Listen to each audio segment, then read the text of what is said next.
스페인이 있는 리베리아 반도의 남쪽과 그리고 아프리카 북부에 있는 모로코의 최북단 사이에는 여러분 들어보신 대로 지브롤터 해협이 있습니다.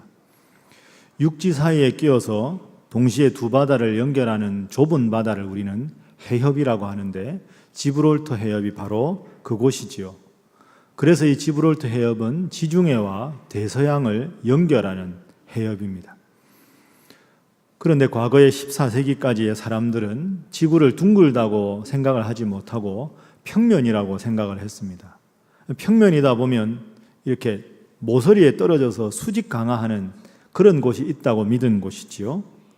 그래서 그 지브롤터 해협이 그 모서리 지역이라고 생각을 했습니다. 그래서 지브롤터 해협을 배를 타고 가다 보면 그 모서리에서 급전직해에서 천길랑 떨어져서 멸망을 한다 하고 믿었습니다. 그래서 지브롤터 해협의 끝에는 그 해협의 바위산에 이 선을 넘어가지 말라 하는 말이 쓰여 있었습니다. 그런데 그 생각을 깨뜨린 인물이 등장합니다. 여러분 잘 아시는 크리스토프 콜럼부스입니다. 이 콜럼부스가 어느 날 배를 타고 지브롤터 해협을 건너갑니다. 모든 사람들은 저 배가 저렇게 지나가다가 갑자기 수직 낙하에서 천길랑 떨어져서 죽을 수밖에 없다고 생각을 합니다. 그런데 이제 떨어지겠지 싶은데 그 배가 계속 떨어지지 않고 항해를 하는 거죠. 그래서 발견한 땅이 아메리카 대륙이고 그 후부터 대서양의 시대가 열리게 되었습니다. 그래서 콜럼부스 이후에는 더 이상 지중해가 세계의 중심이라고 생각하는 사람이 없었습니다. 아프리카의 수에즈 운하를 통해서 아시아로 가게 되고 그리고 대서양으로 진출한 항해자들이 배를 타고 계속 남쪽으로 가서 인도의 희망봉까지도 진출하게 되었지요. 그야말로 천지개벽이 일어난 겁니다. 지구가 평면이었다고 생각할 때는 가장 무서운 곳이 지브롤터 해협이었는데 이제는 그 지브롤터 해협이야말로 일생일대의 기회를 포착하는 항해사들이 가장 앞다투어 가는 교두보가 되었습니다. 그러다 보니까 세계의 중심이라고 여겼던 지중해가 갑자기 작은 바다가 되어버렸습니다. 그리고 지금도 우리는 지중해 하면 아주 멋있는 휴양지 이 정도만 생각을 하게 됩니다. 그리고는 세계의 중심이 지중해가 아니라 대서양 나아가서 태평양이라고 생각하게 되었습니다. 자, 여러분 잘 생각해 보십시오. 생각이 바뀌니까 인생이 바뀌고 역사가 바뀌게 되었습니다. 지중해가 전부인 줄 알고 있다가 대서양이 발견되고 더 넓은 태평양이 발견되자 이 지브롤터 해협은 더 이상 죽음의 마지노선이 아니라 새로운 세계를 개척하는 기회의 땅으로 변모가 되었습니다. 여러분 여기에 중요한 영적인 교훈이 있습니다. 생각이 바뀌는 자리가 인생이 바뀌는 자리고 인생이 바뀌는 자리가 역사가 바뀌는 자리입니다. 여러분은 여러분 스스로를 어떻게 바라보십니까? 사실은 우리들 스스로가 내가 나를 바라보면 참 나약하고 연약하고 보잘것없는 그런 존재라고 다들 여기지 않습니까? 하나님 믿고 아멘 할 때도 있지만 때로 혼자 있을 때는 한없이 나약해지고 죄악에 연약한 스스로를 볼 때면 나 같은 이런 보잘것없는 사람이 이 험하고 거친 세상을 어떻게 바르게 살아갈 수 있을까 하는 푸념 섞인 한숨이 우리를 엄습할 때가 많이 있습니다. 그런데 생각이 바뀌는 자리가 내 인생이 바뀌는 자리라고 말씀드렸습니다. 오늘 본문에 보면 내가 나를 보면 한없이 나약하고 보잘것밖에 없는데 너무나도 약하고 보잘것없는 나를 바라보는 관점의 일대 혁명적인 전환을 우리 하나님께서 우리에게 일러주십니다. 그 혁명적인 내용이 오늘 시편 2편 7절 말씀에 기록되어 있습니다. 자, 우리 화면 보면서 우리 7절 함께 읽어봅니다. 시작. 내가 여호와의 명령을 전하노라. 여호와께서 내게 이르시되 너는 내 아들이라. 오늘 내가 너를 낳았도다. 아멘. 하나님께서 친히 말씀하셨습니다. 너는 내 아들이라. 너는 내 딸이라. 오늘 내가 너를 낳았다. 내가 나를 보면 참 보잘것없는 나약한 존재인데 하나님께서 내가 나를 보아도 답답한데 하나님께서 아니다. 너는 나의 자녀다. 내가 너를 책임지겠다. 이렇게 위대한 약속의 말씀을 주십니다. 우리가 이 약속을 제대로 붙잡기만 하면 우리의 인생이 바뀌고 우리의 운명이 바뀔 줄로 믿습니다. 자, 그러면 너는 나의 자녀다 하는 이 하나님의 말씀이 어떻게 우리 인생에 가장 큰 혁명적인 전환의 계기를 주는 것인가? 오늘은 이 질문을 가지고 말씀을 중심으로 생각해 보겠습니다. 너는 내 자녀다 하는 이 7절의 하나님의 약속이 중요한 첫 번째 이유는 이것이 일방적인 은혜의 선언이기 때문입니다. 여러분, 세상 살아가다 보면 어떤 기회를 얻기 위해서는 내가 그 기회에 걸맞는 자격을 많이 갖추어야 합니다. 가장 쉬운 예로 대학생들이 대학 졸업하고 취업하고 싶어 하는데 취업하기가 얼마나 힘이 듭니까? 제가 이번 주 설교를 준비하다가 인터넷 포털에서 이 경제란을 한번 클릭을 해보았습니다. 요즘같이 경기가 안 좋을 때 대기업에 입사하는 것이 얼마나 힘든가.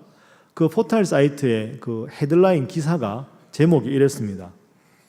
대기업 취업, 바늘구멍도 막힌다. 대기업 취업, 바늘구멍도 막힌다. 다들 대부분 젊은이들이 대기업에 취직하는 걸 선호하다 보니까 대기업 들어가는 게 힘듭니다.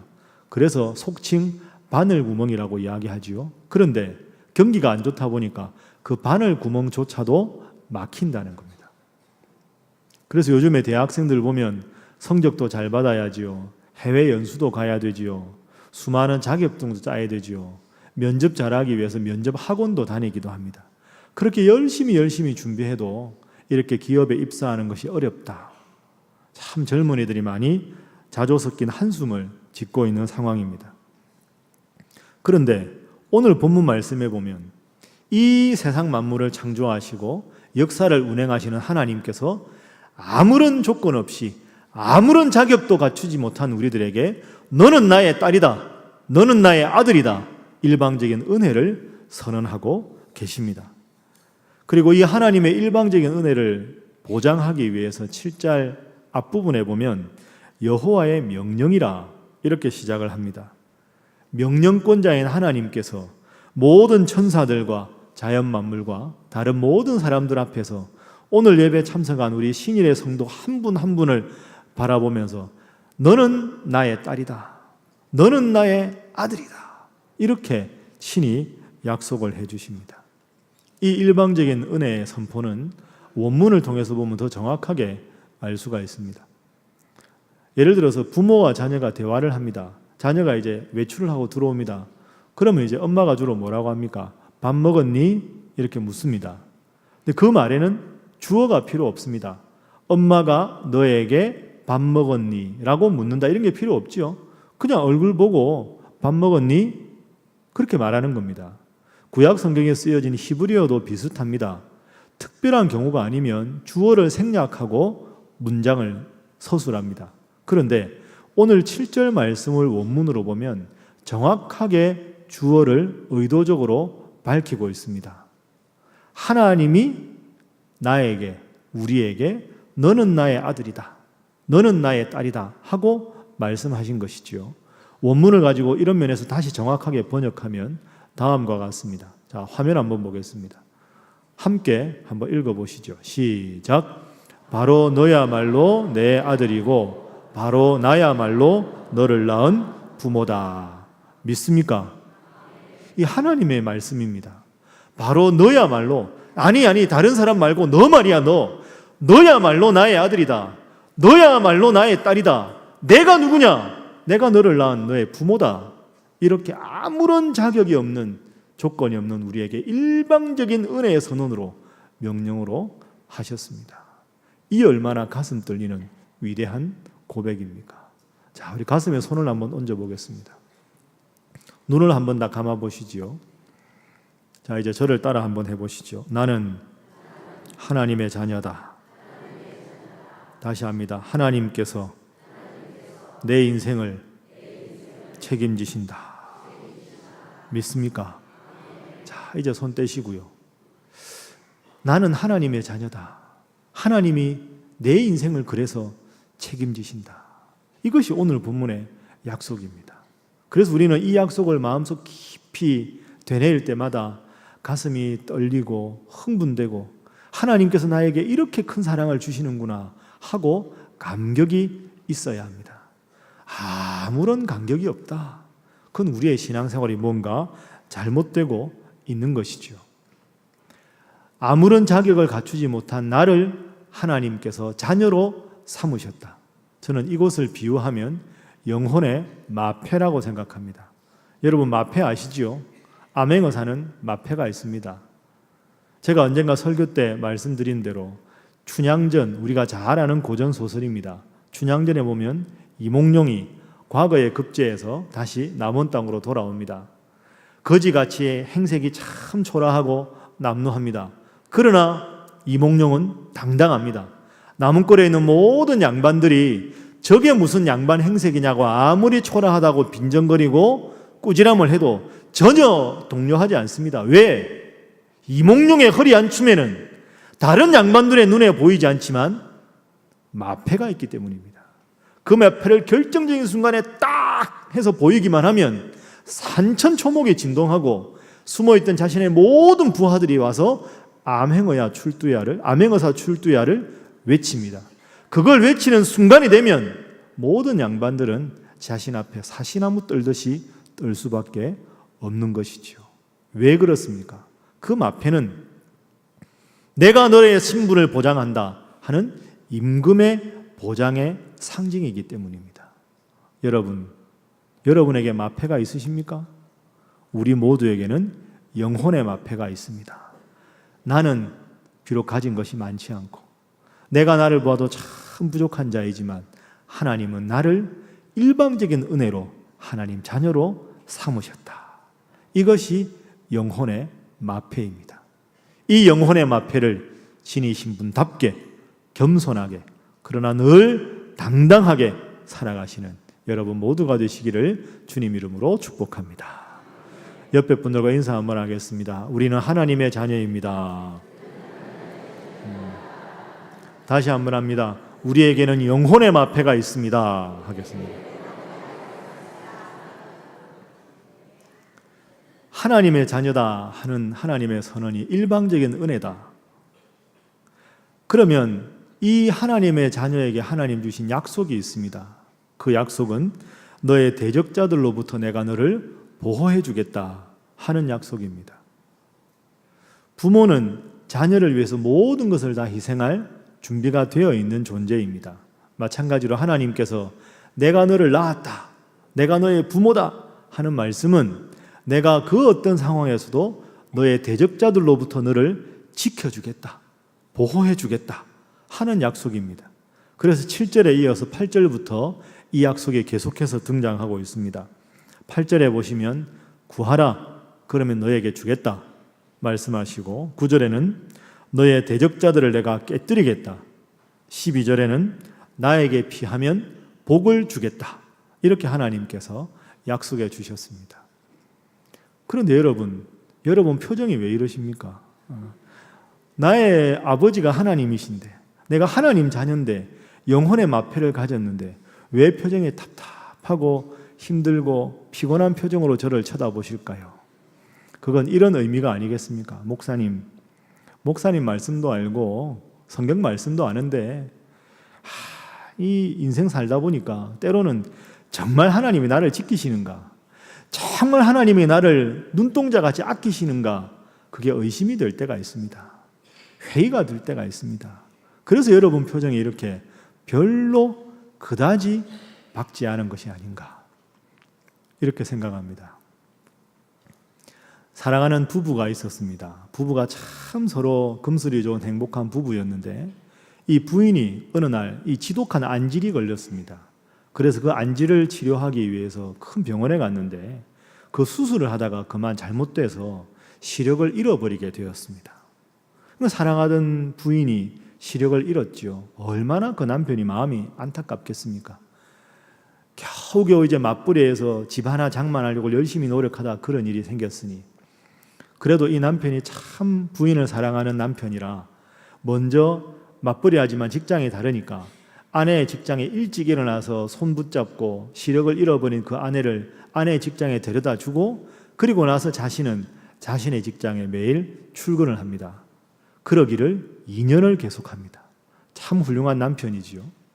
그런데 2년이 지난 어느 날 이 남편이 아내를 불러서 이야기합니다. 여보, 내가 직장에 가는데 당신 먼저 데려다 주고 가는 게 너무 힘들고 이제 어려워. 근데 더 이상 못할 것 같아. 당신이 그만두든지 아니면 당신 혼자 힘들어 좀 갔으면 좋겠다. 부인이 얼마나 섭섭했겠을까요? 그런데 가난한 형편에 직장을 갑자기 그만둘 수는 없으니까 그럼 내일부터 나 혼자 한번 가보겠다고. 그렇게 며칠 가면 남편이 태도가 달라질 줄 알았습니다.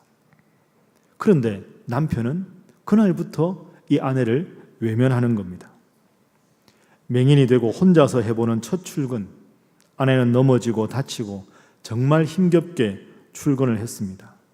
언제 사고를 당할지 모르는 그 아슬아슬한 출근, 그것이 어느덧 1년이 되었습니다. 때로는 참 남편이 야속하고 미웠습니다. 그런데 1년여가 지나서 어느 날과 똑같이 이제 자기 회사로 출근하기 위해서 버스를 타는데 그 기사님 바로 뒷자리에 앉게 되었습니다. 그런데 그 버스 기사님이 이렇게 부인에게 이야기합니다. 부인은 참 행복한 분입니다. 부인은 느끼시지 못하겠지만 1년째 항상 부인이 탄 그 다음에는 당신의 남편이 탔습니다.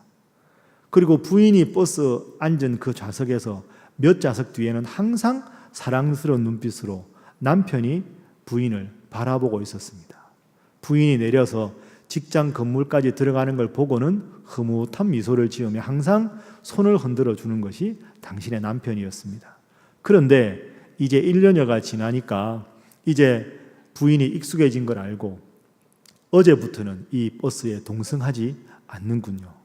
참 훌륭한 남편을 두셨습니다. 이렇게 이야기를 하는 겁니다. 부인이 그 이야기를 듣고 그동안에 남편에 대해서 야속해했던 것이 얼마나 미안하고 부끄러웠는지 부인은 털썩 그 자리에 주저앉아 엉엉 울어버리고 말았습니다. 고마워서 운 겁니다. 그 남편의 사랑이 너무너무 고마워서 그 충격적인 사랑에 감격해서 울었습니다. 여러분, 그렇습니다. 때로는 인생길 살아가다 보면 하나님 나를 사랑하신다는데 내가 하나님 자녀라는데 왜 이렇게 인생이 힘들고 어려운가? 하나님은 나를 지켜보지 않는가 보다 그런 생각이 들 때가 있습니다. 그러나 여러분 그 순간에도 기억하십시오. 내 눈에 하나님 보이시지 않는다고 하나님 여러분을 외면하지 않으십니다. 하나님은 숨어서 여러분을 늘 지켜보고 계십니다. 왜 그럴까요? 하나님은 우리의 부모가 되시기 때문입니다.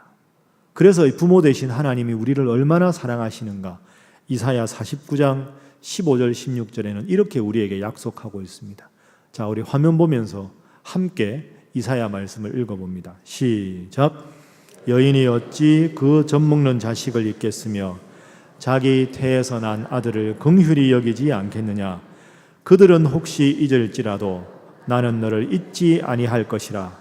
내가 너를 손바닥에 새겼고 너의 성벽이 항상 내 앞에 있나니. 아멘. 얼마나 위대한 사랑입니까? 설령 부모가 혹시 너를 잊을지라도 나는 너를 잊지 않겠다. 하나님이 약속해 주셨습니다. 그리고는 내가 너를 나의 손바닥에 새겼다. 내 제일 가까운 신체 기관인 손바닥에 새기고 늘 너의 이름을 주목해서 내가 너를 살피겠다. 때로 여러분의 인생에 힘들고 어려워 하나님이 여러분 눈에 보이지 않는다 해도 손바닥에 새겨가며 여러분을 사랑하시는 주님, 그 주님의 사랑을 꼭 기억하며 주님과 함께 날마다 동행하시는 여러분 모두가 되시기를 주님 이름으로 축복합니다. 자, 다시 한번 옆에 분들과 인사하겠습니다. 주님은 변함없이 우리를 사랑하십니다. 주님은 변함없이 우리를 사랑하신다. 그런데 우리는 그 변함없이 사랑하시는 주님, 그 주님께서 우리의 아버지가 되셔서 자녀의 권세를 누리고 살아야 하는데 항상 기뻐하고 쉬지 말고 기도하고 범사에 감사하고 그 어느 상황을 만나도 당당하고 겸손하고 하나님 자녀답게 살아야 하는데 그렇게 못할 때가 많이 있습니다. 어떻게 하면 우리가 하나님 자녀의 권세를 가지고 이 세상 속에 항상 감사하며 기뻐하며 살아갈 수 있을까? 제가 이번 주에 읽은 짧은 이야기, 아주 짧은 이야기 한 편만 소개합니다. 제목은 무엇이든지 다 파는 가게입니다. 무엇이든지 다 파는 가게. 여러분도 그런 가게에 있으면 한번 가보시겠죠. 무엇이든지 다 판다. 뭘 그렇게 사고 싶으십니까? 거기 가시면.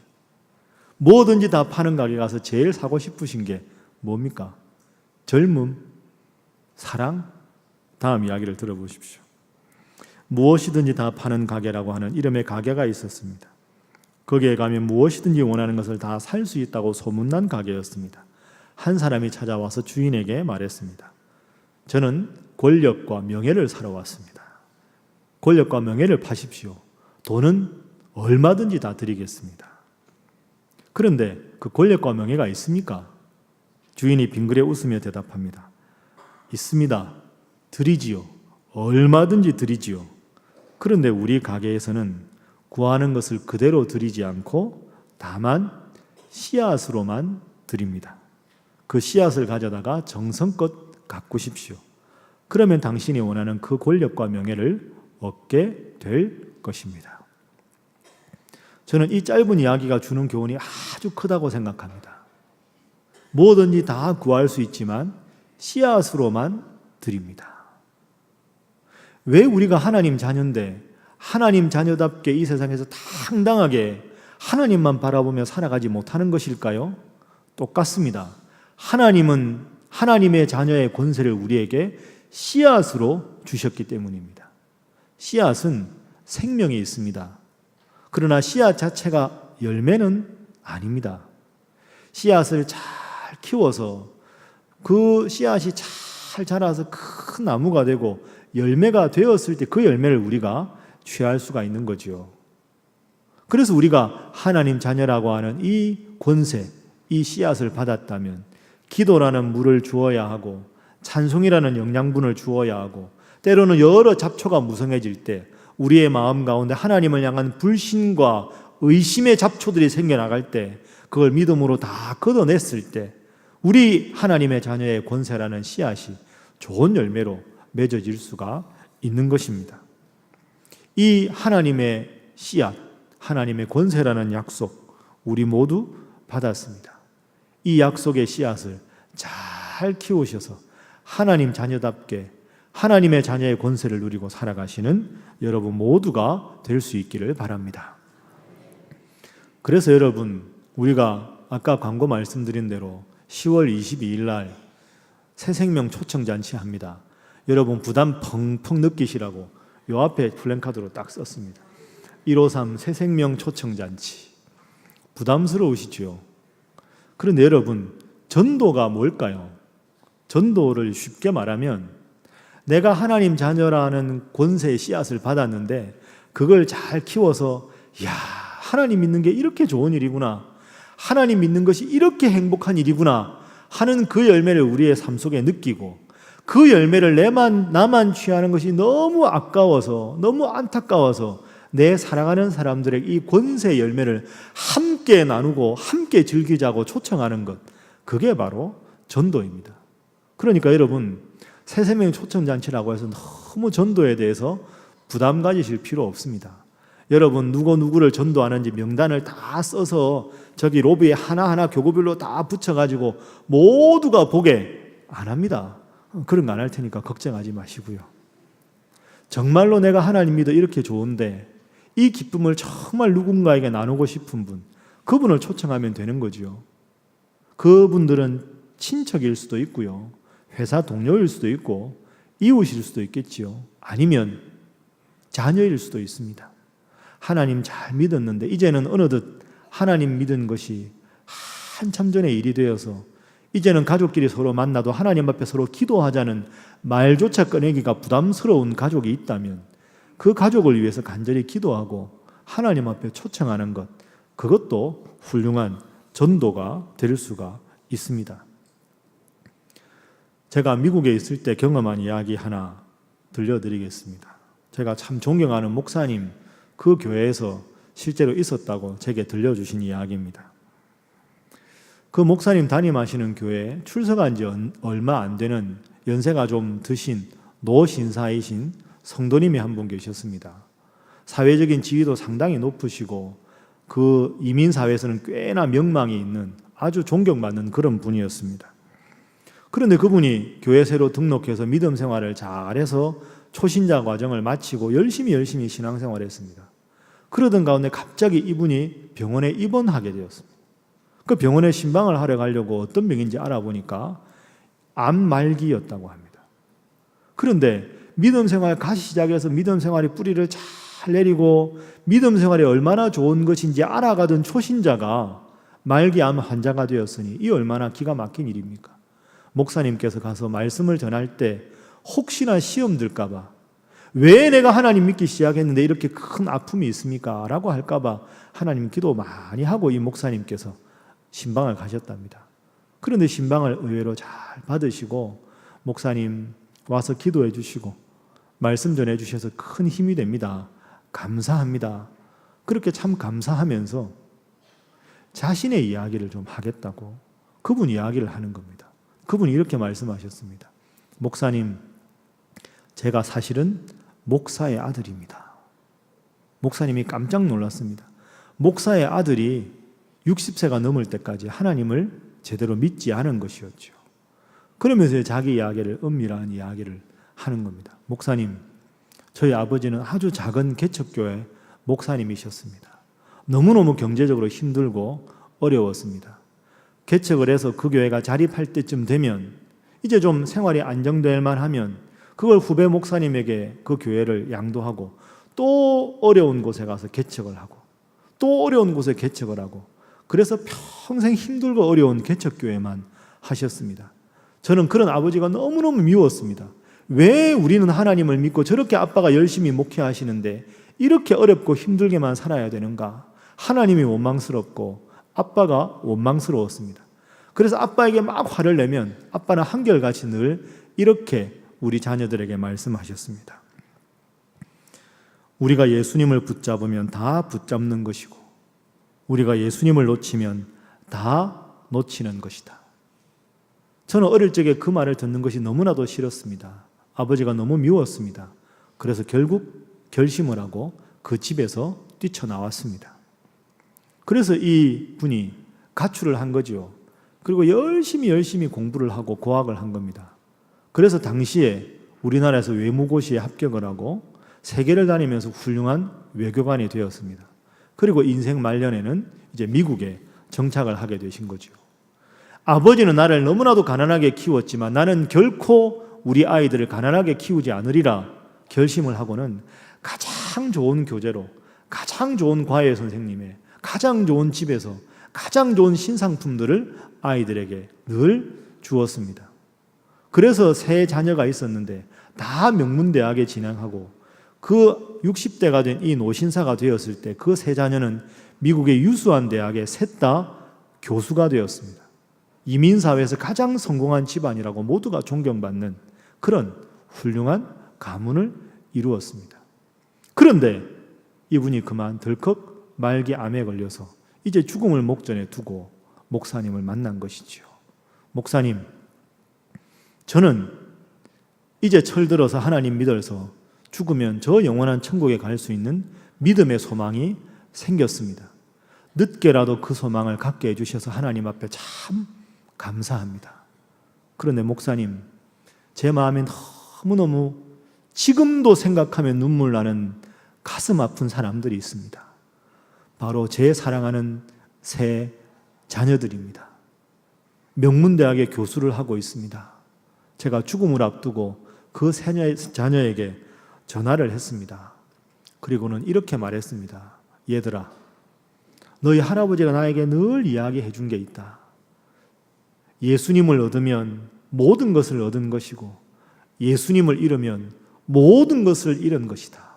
너희들도 이제 예수 잘 믿는 사람이 되었으면 좋겠다. 유언처럼 세 자녀에게 따로따로 불러서 말을 했습니다. 그런데 제 세 자식들이 공통적으로 제게 이렇게 말을 해 주었습니다. 아버지, 요즘 많이 약해지셨군요. 평소에 왜 안 하던 말씀을 하십니까? 그때 저는 뼈저리게 깨달았습니다.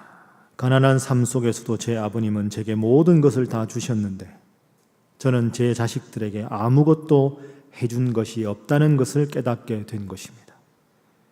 그리고 저의 아버님이 저희들에게 가르쳐 주신 것이 옳았다는 것을 비로소 그때 깨닫게 된 것입니다. 목사님, 제가 이전에는 어리석어서 그것을 알지 못하고 믿지를 못했습니다. 지금 생각해도 그것이 가장 안타까운 일입니다.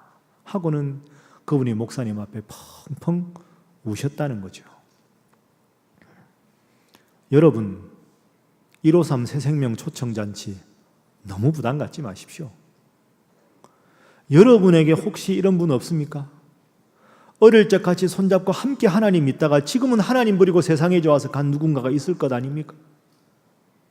어릴 적에 주일마다 여러분과 함께 교회 다니는 자녀가 지금도 하나님 잘 믿는 자녀로 성장하고 있습니까? 가장 가까이에서 저 천국에서 영원히 나와 함께 해야 할 누군가인데 지금 하나님을 잊어버리고 살아가면서도 이 세상의 기쁨이 모든 것이라 생각하고 살아가는 그 누군가가 있다면 그분들을 위해서 기도하고 하나님 앞에 초청하는 것, 그것이 하나님께서 오늘 우리에게 원하시는 것입니다.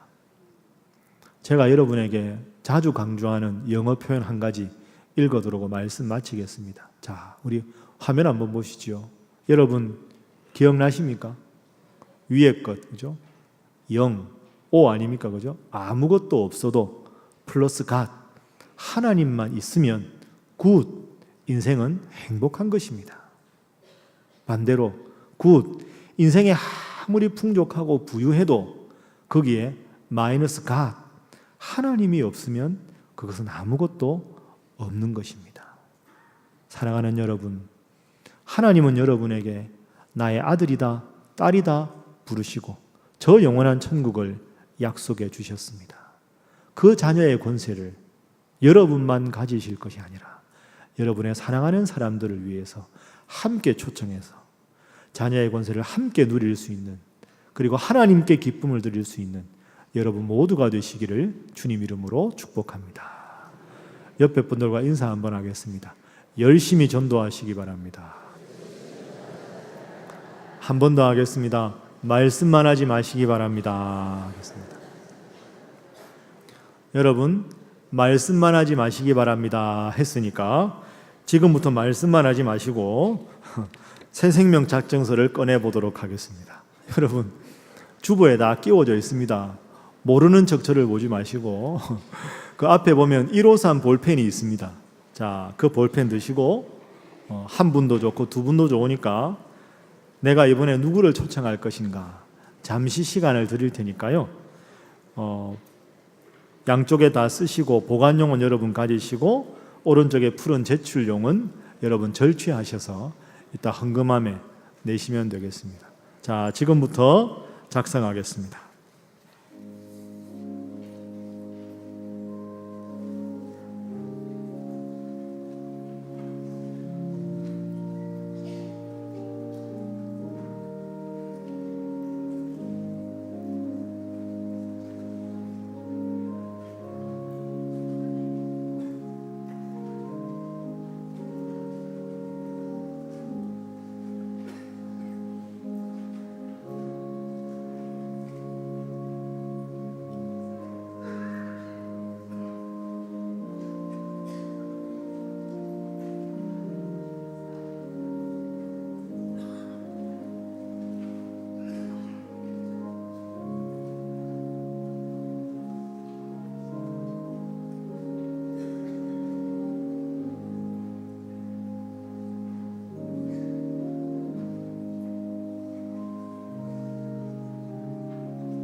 자, 작성하신 분은 헌금함에 내시고 아직까지 작정 못하신 분은 이따가 내시면 되겠습니다. 기도하겠습니다.